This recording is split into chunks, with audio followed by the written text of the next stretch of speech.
Oke, bertemu lagi dengan saya Farid di EFD Tech, teman-teman penghuni YouTube. Hari ini aku nggak akan review produk apapun ya, tapi aku akan share sedikit pengetahuan aku tentang apakah itu prosesor. Kebetulan aku juga pernah bekerja di salah satu perusahaan prosesor di Indonesia.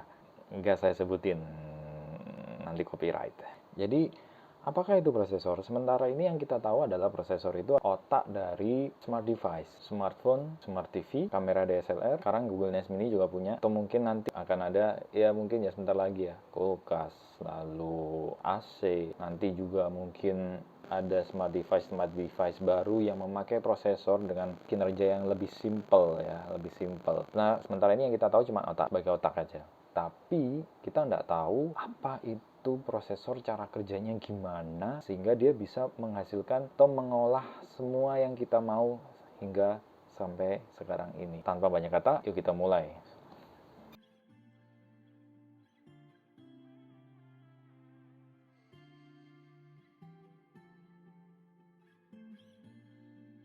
Oke, yang pertama, apakah itu prosesor? Prosesor, ya seperti yang kita tahu adalah otak. Dia adalah otak dari semua smart device yang bisa berpikir dan memproses segala sesuatu atau input mentah dari luar menjadi output yang bisa kita nikmati atau membantu kita. Satu contoh, cara kerjanya ya, saya jelasin yang simpel aja. Bayangkan sebuah dapur yang terdiri, yang di dalamnya banyak sekali koki-koki yang sedang memasak di situ. Mereka bekerja secara satu tim untuk mengolah bahan mentah dan menghasilkan satu masakan. Mirip kayak ya itu acara-acara chef di luar negeri yang jurinya marah-marah. Nah, bayangkan seperti itu. Dapur, koki, input mentah, output jadi atau sebagai masakan ya. Sebagai masakan. Jadi koki ini saling bekerja sama satu sama lain. Ada yang masak, ada yang potong bahan mentah, ada yang mengkukus, ada yang merebus dan berlanjut seperti itu. Nah, saya ambil satu contoh, mungkin smartphone aja ya, paling simpel ya. Smartphone aja deh paling simpel. Ketika kita mengambil foto menggunakan smartphone, maka smartphone akan mengambil gambar melalui lensa, lalu lensa masuk ke sensor, sensor masuk ke prosesor. Di prosesor ini, gambar itu akan diolah, dimasak. Gambar ini masih berupa bahan mentah yang masuk ke dapur, yaitu prosesor itu tadi. Diolah sama koki-kokinya yang ada di situ. Dia akan menghasilkan satu masakan yang bisa kita nikmati hasilnya. Apa masakan itu? Yaitu gambar yang kita ambil menggunakan kamera kita dan sekarang ditampilkan melalui kita di LCD di galeri. Itu adalah masakannya. Itu adalah salah satu kinerja simple dari prosesor yang perlu kita pahami. Oke, sekarang bagian berikutnya. Kenapa kinerja setiap prosesor itu berbeda? Kenapa kinerja setiap prosesor itu berbeda? Balik lagi ke dapur dan koki-koki itu tadi. Kan dapur, koki ya. Bayangkan atau teman-teman bayangkan, teman-teman pergi ke restoran A, beli pangsit mie, lalu pergi ke restoran B, beli pangsit mie. Apakah rasanya akan sama? Tentu tidak. Karena berbeda yang masak, rasanya tentu akan berbeda juga. Misalkan ada prosesor A, prosesor B, ini yang di smartphone biasanya bertengkar ya, mana yang lebih bagus. Harganya sama, fanbase-nya ini gede, ini juga gede, tempur. Bagus ini, bagus ini, bagus ini. Tapi kenapa hasilnya selalu berbeda? Sehingga menimbulkan perdebatan netizen. Ya, karena itu tadi, beda dapur, beda koki, maka akan berbeda rasa masakannya. Dan itu sangat relatif tergantung selera sebenarnya. Benchmark hanya akan mengukur kekuatan mentah dari prosesor itu, tapi tidak dalam experience yang kita alami menggunakan produk yang memakai prosesor tersebut. Oke, itu ya gampangnya ya. Terus, apakah kinerja prosesor di setiap device itu sama?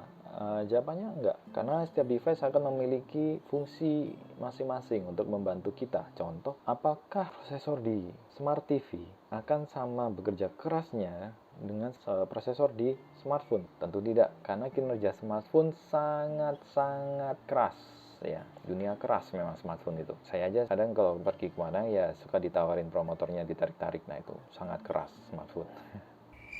Jadi ibaratnya kita kategorikan sekarang aja deh ya, sama dulu. Smartphone sekarang versus smartphone dulu akan sangat berbeda kinerjanya, ya kan? Bedanya di mana? Kalau smartphone dulu itu tugasnya lebih simpel, paling cuman WhatsApp, sosial media, main game. Gamenya pun sangat simpel. Intinya cuman sosial media, game, nonton video. Sudah itu. Sekarang olah video HD, kamera yang lebih dewa, game sekarang juga lebih ampun gitu kan. Kalau dulu smartphone itu cuma masak nasi selesai sama lauk pauk ya. Sekarang itu udah kayak makanan buckwheat crepes with creamy leeks and baked eggs. Apalah itu. Intinya seperti itu. Nah, sedangkan kalau smartphone dulu kan lebih simpel. Atau sekarang kita ambil smartphone dulu sama smart TV sekarang. Fungsinya sangat simpel, sama.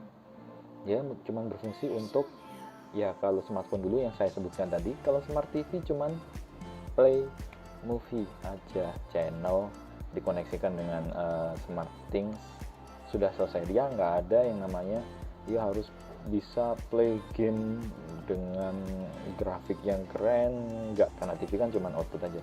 Lalu dia juga nggak harus mengambil foto dengan resolusi tinggi 60 fps dan punya ISO, nggak ada seperti itu. Jadi itulah, kinerja di setiap device akan berbeda tergantung dari tugas yang diberikan pada atau fungsi yang diberikan pada device tersebut. Oke, tadi kita udah tahu kan cara kerja dari prosesor itu seperti apa, lalu perumpamaan yang gampang untuk sebuah prosesor itu seperti apa. Sekarang yang kita akan bahas adalah lalu bagaimana dengan masa depan prosesor. Oke, di masa yang akan datang prosesor akan semakin dibutuhkan. Sekarang memang dia cuman ada di smartphone, di smart TV, kamera DSLR, laptop atau PC. Namun dengan masuknya konsep smart home yang sebentar lagi ini yang bakal rame, atau yang biasa kita kenal sebagai IoT, maka prosesor akan semakin berada di sekitar kita. Jadi dia akan ada di mana-mana, mulai dari smart speaker, nanti WiFi router kita juga bisa pakai prosesor karena dia juga akan dibenamkan AI. Smart TV ya, salah satu IoT yang sudah mulai masuk ke kita. Banyak itu produk Xiaomi, smart TV-nya itu rata-rata sudah pakai prosesor karena mereka pakai OS Android. Lalu prosesor juga akan semakin powerful, semakin bertenaga. Namun dia memiliki efisiensi daya yang jauh lebih baik karena beberapa brand prosesor smartphone sudah menciptakan beberapa prosesor berbasis ARM. ARM itu adalah prosesor khusus untuk smartphone, tapi untuk laptop. Nah, keren kan? Tapi untuk laptop, sehingga laptop nantinya akan memiliki tenaga yang hampir sama ketika memakai prosesor laptop yang ada sekarang seperti Intel ataupun AMD, namun dengan efisiensi daya yang lebih bagus. Seperti yang teman-teman tahu, prosesor dan GPU smartphone sudah bisa dan mampu memainkan game dengan kualitas hampir seperti PC. Ya PUBG Mobile dan lain-lain, seperti yang teman-teman tahu, grafisnya juga benar-benar wow gitu kan, hampir sama seperti PC, dan mungkin akan menyamai PC tidak akan lama lagi. Bayangkan itu, grafisnya hampir sama tapi memakai chipset yang sangat kecil, sangat efisien, hemat daya. Laptop bisa bertahan seharian penuh, dan yang lebih keren lagi, bayangkan dia nanti tinggal colok SIM card langsung akses ke internet tanpa kita harus bingung cari sumber WiFi, karena laptop pada umumnya sekarang masih memakai WiFi untuk akses ke internet. Apalagi kemarin ya, saya juga sempat nonton streaming juga, Apple akan merilis Apple Silicon untuk menggantikan Intel yang selama ini mentenagai atau mengotaki MacBook mereka. Nah, itu akan jauh lebih menarik lagi.